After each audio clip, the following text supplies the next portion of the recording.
When I look back at the long road behind me, one truth rises above everything else.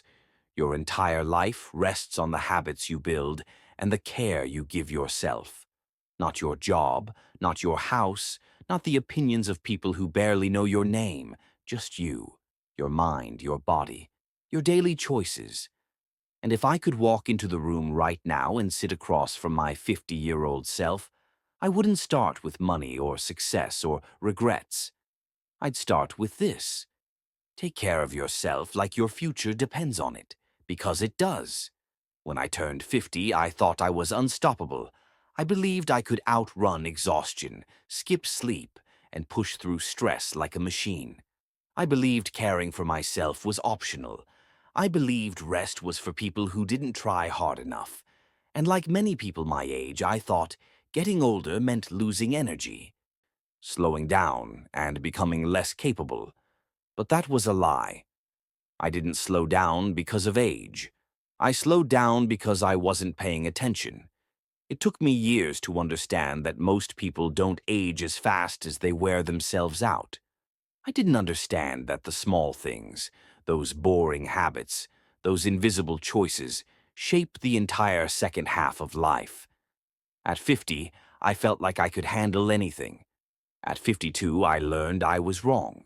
It was a Tuesday afternoon, the kind where the sky is dull and the world feels tired. I was driving home from work, my eyes heavy, my head foggy. I had slept maybe 4 hours the night before, running on coffee and adrenaline. I thought if I just worked hard enough, everything would eventually make sense. That stress was simply the cost of moving forward. As I sat at a red light, something terrifying happened. My vision blurred, my chin dipped toward my chest, my hands loosened on the steering wheel. I didn't fall asleep for long. Maybe 1 second, maybe two, but it was enough to send my car drifting slightly into the next lane. A sharp honk jolted me awake. Another driver's bumper filled my vision. My heart jumped, my hands shook, and for the first time in a long time, I felt vulnerable. Not old, not weak, just breakable. That night, after parking in the driveway, I didn't move for a while. I sat there in silence, staring at nothing, listening to my own breath. No phone, no music, no distractions. And I realized something simple. I wasn't tired because of life. I was tired because I wasn't living well. 2 days later, I visited Dr. Mitchell Harper, a calm, patient man with steady eyes and a voice that made you feel like everything was going to be okay. After reviewing my sleep habits, stress levels, diet, and blood pressure, he leaned back and said, "Arthur, nothing is wrong with your age. What's wrong is your lifestyle. Your body is waving a white flag, and you're ignoring it." I laughed at first. Then I realized he was serious. He continued, slow and deliberate.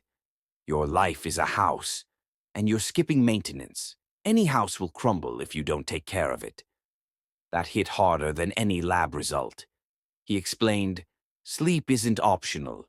It's your operating system. Stress isn't a badge. It's a warning sign. Food isn't just fuel. It's information. Your body doesn't need perfection. It needs consistency." I walked out of his office feeling like someone had pulled a curtain off my mind. Self-neglect isn't strength. It's slow self-destruction. I started small. No dramatic resolutions, no ambitious goals. Just one decision: walk for 20 minutes every day. The first walk felt pointless. I checked my phone constantly. I felt restless and irritated.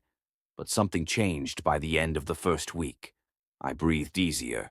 My thoughts sharpened. My shoulders loosened. By week 3, I looked forward to the walks. Not because I loved exercise, but because it was the only time my mind felt quiet. In between work, responsibilities, and endless distractions, I had forgotten how to simply exist. Walking taught me how to be bored again. And boredom, true boredom, is a superpower. You reflect. You notice. You think clearly. You reconnect with yourself.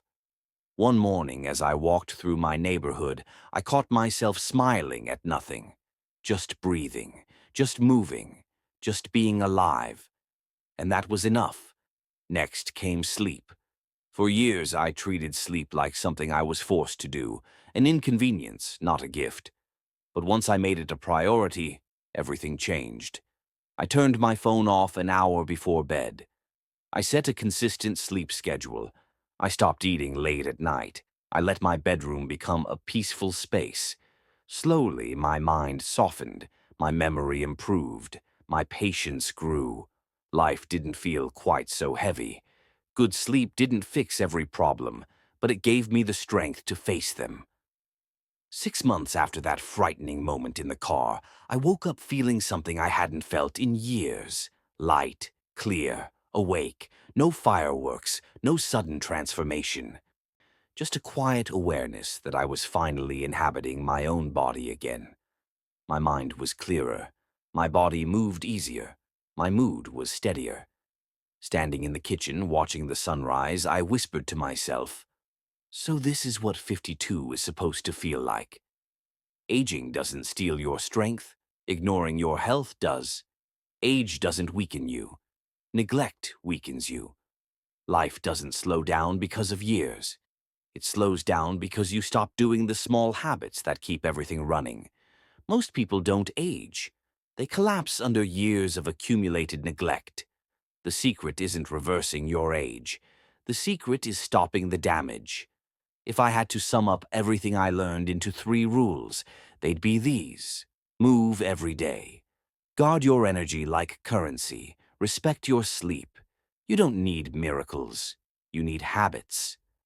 If I could speak to the version of myself who nearly fell asleep at that red light, I'd put a hand on his shoulder and say, "You're not tired because you're getting old.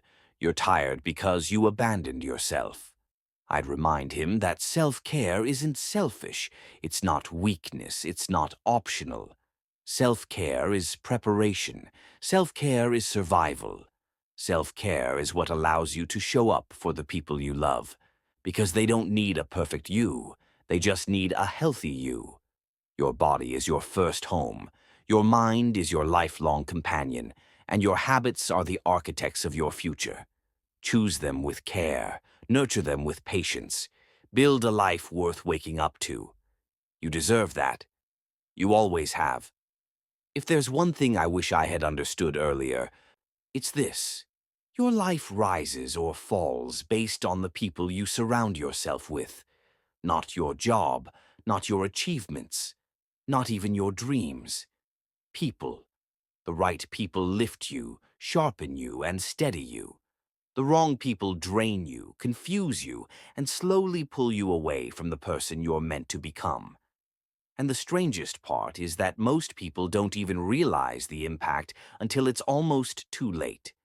When I turned 50, I thought I understood relationships. I thought loyalty meant staying no matter what. I thought kindness meant giving more than I received. I thought being a good friend meant accepting every burden, every crisis, every emotional storm. I didn't understand that compassion without boundaries becomes self-destruction. That lesson arrived years later, wrapped inside a friendship that taught me exactly what to hold on to and what to let go of. His name was Mark Ellison. If you met Mark for the first time, you'd probably like him. He was charming in that talk fast, live fast way. He had stories. He had charisma. He could fill a room with noise before you even had a chance to speak. But there was something else, too. Something I didn't recognize at first. Mark lived in a constant state of crisis. Every day brought a new disaster, a new problem, a new emotional fire that he expected me to put out. Trying to be a good friend, I absorbed it all. He called me at midnight because he had fought with his girlfriend. He called me on Sunday morning because his boss corrected him. He called me during lunch because someone cut him off in traffic. Each time I listened. Each time I tried to help. Each time I stepped deeper into a role I was never meant to play. People who drain your energy aren't always loud or cruel. Sometimes they're simply overwhelmed, unhealed, or chronically unhappy. But the impact is the same. You begin carrying weight that isn't yours, and the more you carry, the heavier your own life becomes. For years, I believed Mark needed me. I believed if I didn't pick up the phone, something terrible might happen. I believed walking away would make me selfish. What I didn't realize was this: helping someone who refuses to grow doesn't make you loyal. It just makes you tired. The moment it all clicked came on an ordinary afternoon. I was sitting in my car outside the grocery store, the phone pressed to my ear while Mark vented about yet another crisis he created for himself. He didn't ask how I was doing. He didn't ask if I was busy. He didn't even stop to breathe. 45 minutes passed. When the call finally ended, I sat in silence, staring at the steering wheel, feeling drained and strangely hollow. A bag of melting ice cream sat in the back seat. I had forgotten all about it. And that's when it hit me. My loyalty to him had turned into neglect of myself. That moment stung, but it opened my eyes. Not everyone deserves front row access to your life. Not everyone deserves unlimited emotional credit. Not everyone deserves the version of you that sacrifices without question. The breaking point didn't come from an argument. It came from absence. When I turned 55, I got hit with a respiratory infection that knocked me out for nearly 2 weeks. I was exhausted, coughing constantly, barely able to get out of bed. And during that entire time, Mark never called. Not once. No, how are you doing? No, do you need anything? No message. Nothing. But someone else showed up. Tom Alvarez, a co-worker, not a close friend, just a good-hearted man, knocked on my door one evening after work. I opened it slowly, shivering from fever. Tom stood there with a warm bowl of chicken soup and a grocery bag filled with tea, bread, oranges, and cold medicine. "I heard you weren't feeling well," he said quietly. He didn't make a big scene. He didn't ask for anything.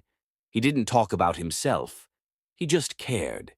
He set the groceries on my counter, asked if I needed anything else, and then left with a gentle smile. After he walked out, I stared at the bag on my counter, suddenly emotional. That moment revealed a truth I had ignored. People who care always show up. People who don't never do. It doesn't matter how much noise they make on the good days. Care is proven in silence, not chaos. Recovering from that illness gave me a lot of time to think. Too much time. When you're forced to slow down, the truth becomes louder. I realized that for years I had filled my life with people who took more than they gave, not because they were bad, but because I never set boundaries. I was the one who said yes when I wanted to say no. I was the one who picked up calls at midnight. I was the one who stayed in draining conversations.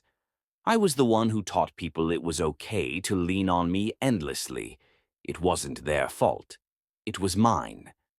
As I reflected, I started paying attention to how I felt after spending time with certain people.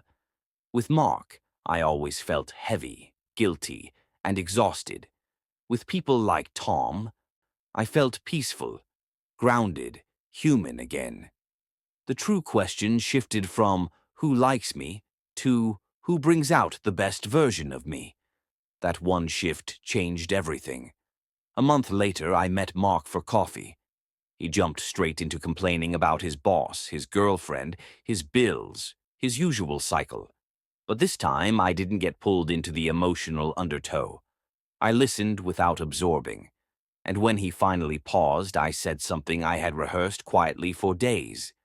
"Mark, I care about you, but I can't keep being your emergency room." He froze, confused, hurt, surprised. I explained gently that our friendship had become one-sided, that I needed balance, that real friendships involved giving and receiving. He didn't take it well. He accused me of abandoning him. But the truth was, I wasn't abandoning him. I was abandoning the version of myself that tolerated emotional imbalance. When I walked out of that cafe, I didn't feel guilty. I felt lighter, clearer, freer. Honesty is sometimes the kindest thing you can give, to yourself and to others. Meanwhile, my friendship with Tom deepened in a steady, meaningful way. We talked during lunch breaks. We took walks after work. We shared simple conversations. No emergencies, no crises, no emotional demands. Just peace. Tom taught me something I had never truly understood before. Good people don't make your life noisy. They make your life calm. I used to think friendships were supposed to last forever. Now I know this. Some people come into your life as blessings, some come as lessons, a few come as both. Growth isn't just about learning more. Sometimes it's about letting go. You're not meant to carry everyone. You're not meant to fix everyone. You're not meant to sacrifice your emotional health for people who refuse to take responsibility for theirs. Your time is limited. Your energy is limited. Your heart is limited. Protect it. If someone consistently drains your energy, if you always feel anxious after talking to them, if you feel guilty for wanting distance, if your peace shrinks around them, that is not friendship. That is emotional debt. And emotional debt accumulates interest. The rule I live by now is simple. If someone drains your energy, take it as a signal. If someone restores your energy, take it as a gift. Your life changes when you start treating your peace like something worth protecting. Letting go of unhealthy connections isn't betrayal. It's clarity. It's alignment. It's choosing a healthier life and opening your heart to the right people. People who show up, people who listen, people who value you. That is one of the greatest gifts you can give yourself. Because in the end, relationships don't just color your life. They shape it. Choose wisely, choose gently, choose with awareness. Your future self will thank you. When you reach your 50s, money stops being about numbers. It stops being about status. It stops being about what you can buy or how impressive your life looks from the outside. Money becomes something deeper, something quieter, something heavier. It becomes the difference between peace and pressure, between choices and limitations, between a life you enjoy and a life you endure. For most of my life, I understood money the wrong way. I thought saving was something I'd do later. I thought debt was normal, just part of American living. I thought investing was for people who already had wealth. I thought working hard was enough to secure my future. But time doesn't care what you believe. Reality shows up anyway. And the truth arrived for me through a man whose life revealed the cost of financial denial. His name was Robert Handley, older than me by nearly 10 years, tall, confident, always put together. He built a thriving real estate career during booming years, and for a long time he was the kind of man people envied. He drove the nice cars, wore the tailored suits, took the long vacations, lived in the big house with manicured landscaping and ceilings high enough to echo. People pointed at him and said, "He's made it." But life has a way of revealing what's real beneath the surface. I met Robert at a small neighborhood gathering. He was sitting alone on a bench under warm patio lights, shoulders slightly hunched, staring at the ground like he was replaying years he couldn't rewrite. When I sat next to him, he gave me a tired smile.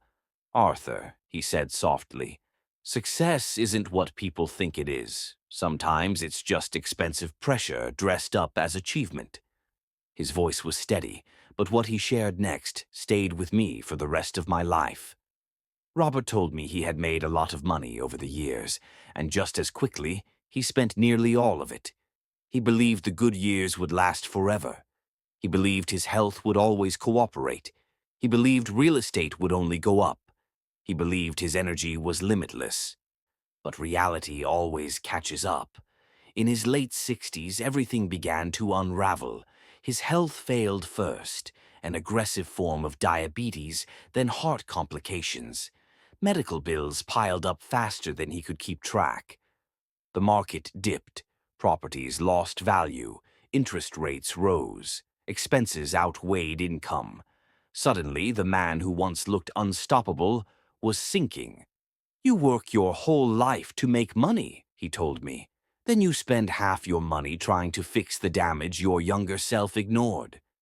There was no bitterness in his voice, just truth. Quiet, heavy truth. That conversation forced me to confront my own financial blind spots. I had debts. I wasn't saving consistently.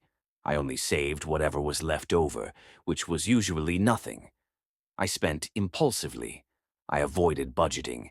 I didn't understand investing. I believed stability would magically appear someday. But someday is not a plan. Someday is a story we tell ourselves to avoid responsibility. Stability doesn't appear. It's built, slowly, intentionally, quietly. I started understanding that financial freedom isn't about being rich. It's about eliminating fear. Freedom is knowing emergencies won't destroy you. Freedom is waking up without anxiety. Freedom is having choices, not obligations. Freedom is the ability to walk away from anything that compromises your peace. And freedom cannot happen without responsibility.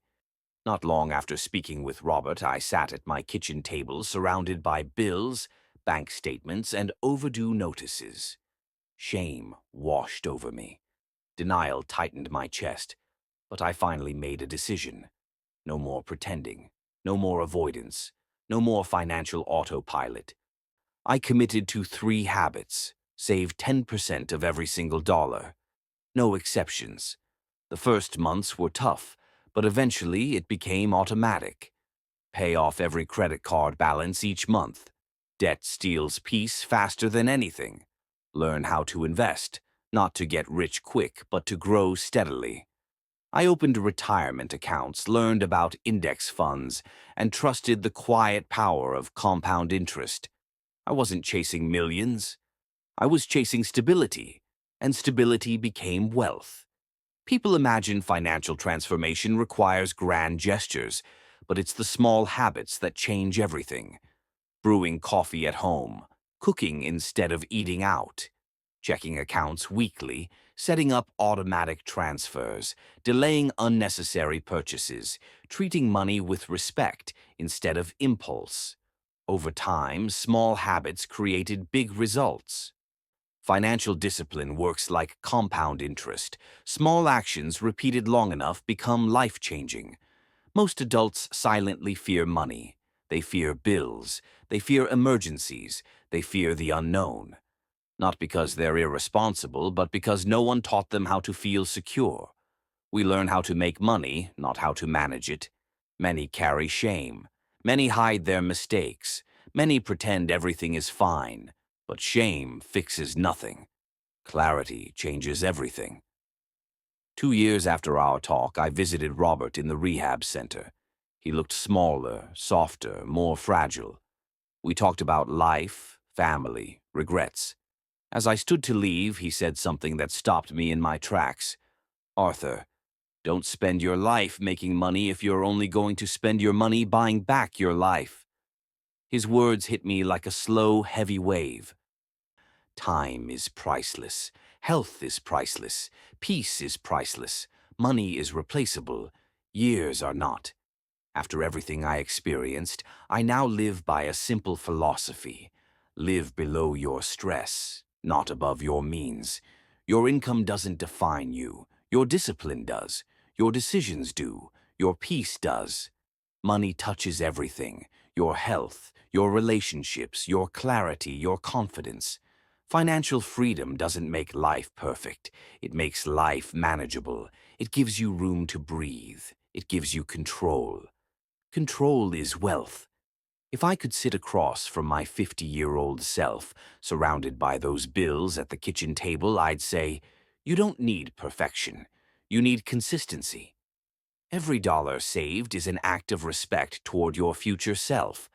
Every debt paid is a piece of stress removed. Every investment is a gift to the person you will one day become. Your financial life is built on habits, not luck.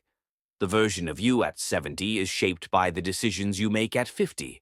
Money cannot buy happiness, but it can buy freedom. It can buy peace. It can buy time. And at this stage of life, time is the most valuable currency you'll ever hold. Build your future intentionally. Protect it with discipline. Honor it with wisdom. Your future self deserves a life free from financial fear. Give yourself that gift, starting now. There comes a moment in life, usually somewhere between the responsibilities of middle age and the calm clarity of later years, when you realize something simple but powerful. Your life is not shaped by the events you face. It's shaped by the meaning you attach to them. Two people can experience the exact same storm. One emerges broken. The other emerges wiser. The difference is how they think, how they interpret, how they respond. When I reached my 50s, I didn't understand this yet. I believed life happened to me.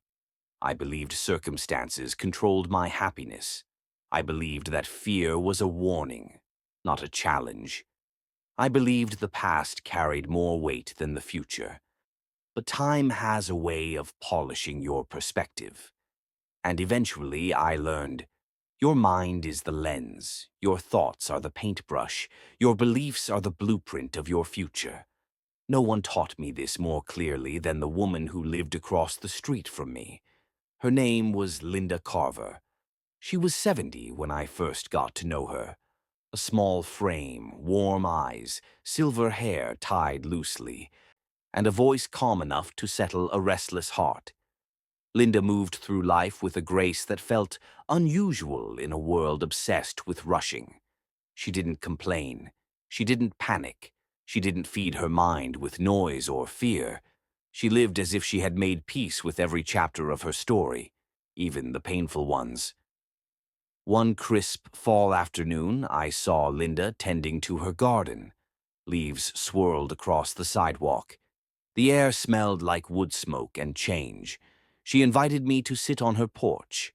We talked about the weather, the seasons, the small details of life. Then, as the conversation drifted deeper, she shared a piece of her past I did not expect. When Linda was 50, her world collapsed. Her husband, her partner of 25 years, left suddenly. That same year, the company she had worked for downsized. She lost her job. Her savings were thin.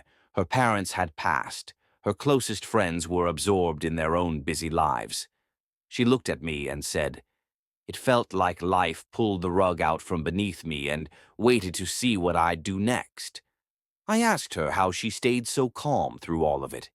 She smiled, a quiet, steady smile that hid both strength and sadness. "Well, Arthur," she said, "I learned something the hard way. Life doesn't always give you control, but it always gives you a choice." Linda explained that after her husband left, she spent weeks unable to sleep. She cried silently at night, blaming herself, wondering what she did wrong.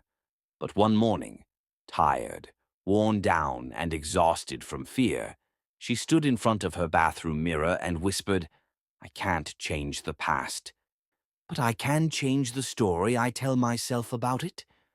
That was her turning point. She couldn't control her ex-husband's decision. She couldn't control losing her job.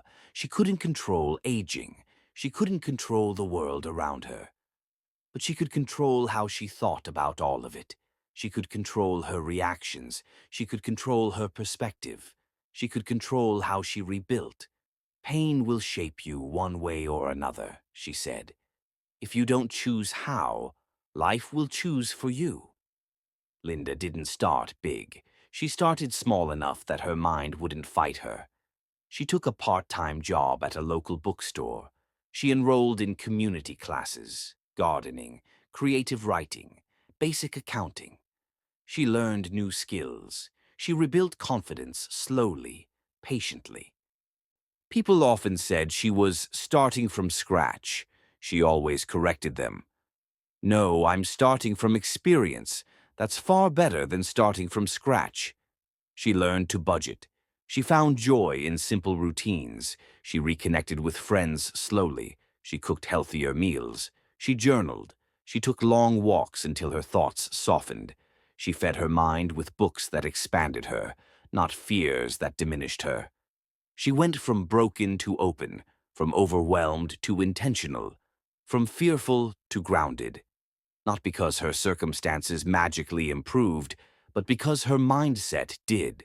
One afternoon, while we sat on her porch, I asked Linda how she developed such resilience. She folded her hands, looked out across her garden, and said, "Most people wait to feel better before they change their thoughts. But it works the other way around. Change your thoughts and eventually you feel better." She paused, then added something softer, more powerful. "It's not about pretending everything's fine. It's about refusing to let your fear write the whole story." That sentence stayed with me. Fear is loud. Fear feels convincing. Fear paints the worst-case scenario. But fear is rarely the full truth. As I moved through my 50s and 60s, I realized the hardest battles aren't the visible ones. They're the silent ones. They happen when you're alone with your thoughts, when doubt whispers in the dark, when the mind exaggerates your fears, when the past tries to claim territory in the present, when the future feels like a storm you can't predict. Winning those battles requires something most people never learn. You must take responsibility for the story your mind tells you. Your thoughts aren't facts, they're habits. And habits can be changed. I practiced rewiring my mind with simple, consistent steps. I wrote down what I was grateful for. I questioned my negative thoughts instead of believing them. I walked when my mind felt too loud. I spent more time in nature. I paid attention to the story I was repeating. I replaced blame with understanding. I chose lessons over shame. Growth didn't happen overnight. It never does. But little by little, my inner world softened and strengthened. One summer evening, as the sun melted behind the trees, I visited Linda again. Her porch glowed in warm golden light. The air was still. I told her I envied her calmness, her clarity, her ability to stay grounded no matter what. She laughed softly and said, "Arthur, I'm not calmer because I've had an easy life. I'm calmer because I stopped believing every scary thought that crossed my mind." She looked toward the fading light. "Life gets easier when you stop expecting it to be easy, and it gets more beautiful when you learn to find beauty even in the difficult things." We didn't speak for a moment. We didn't need to. I finally understood her. We grow up learning how to work, how to earn, how to survive. But rarely are we taught how to think, how to question our own fears, how to choose empowering interpretations, how to see obstacles as invitations instead of punishments. Life becomes lighter when you learn to let go of what you can't control, forgive what you can't change, release people who drain your peace, find lessons in disappointment, stop repeating painful narratives, and rewrite your internal script. And the most liberating truth is this: you can change your mind at any age, 50, 60, 70. A flexible mind keeps you young. A rigid mind ages you faster than time ever will. If I could sit with the version of myself who worried too much, doubted too much, and feared too much, I'd say, "You're stronger than you think. You're wiser than you believe. And you're carrying fears that don't belong to your future." I tell him that worry is imagination used the wrong way, that fear shrinks when you take action, that challenges grow you more than comfort ever will, that he doesn't need the approval of others, that he doesn't need to achieve everything on someone else's timeline, and that his story is enough simply because it is his. And I'd whisper one last thing: train your thoughts to guide you, not trap you. Your thoughts matter. Your beliefs matter. Your perspective matters. Your inner world shapes your outer world more than any circumstance ever will. Choose thoughts that calm you. Choose beliefs that strengthen you. Choose narratives that lift you. A meaningful life isn't a life without storms. It's a life where you learn to walk through the rain with your head held high. There comes a point in life, usually somewhere in your late 60s or early 70s, when time stops feeling like a river and starts feeling like a breath. A single breath. Precious, quiet, fleeting. It's not fear, it's awareness. Awareness that life moves quickly. Awareness that most of what you worried about didn't matter. Awareness that the moments you rushed through were the ones you'd eventually miss the most. Awareness that the real value of your life is found in memories, not milestones. If I could give my younger self one final message, one last chapter to hold on to, it would be this. Time is not your enemy. Time is your teacher. Listen closely, before the lessons arrive too late.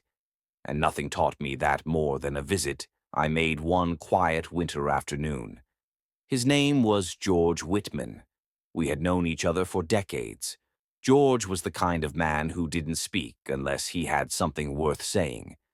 His voice always carried a calm gravity, steady, slow, thoughtful. About a year after his 71st birthday, I heard he had fallen seriously ill. Something aggressive, something that moved fast, the kind of diagnosis that makes everything around you pause. Weeks passed. I kept telling myself I'd visit soon. Next week, next weekend, when things weren't so busy. But life never slows down for you. You have to slow yourself down for life. One cold Friday afternoon, something inside me said, "Go now." So I did. The sky was pale, stretched thin across the horizon. Snow clung to the ground in soft white sheets. The world felt still, as if holding its breath. I walked into George's home with a heaviness in my chest. He was sitting by the window, wrapped in a blanket, watching the snow fall. The light reflected gently on his face, making his eyes look softer, older. When he saw me, he smiled, a tired but genuine smile. "Arthur," he said quietly, "you came?" I sat beside him.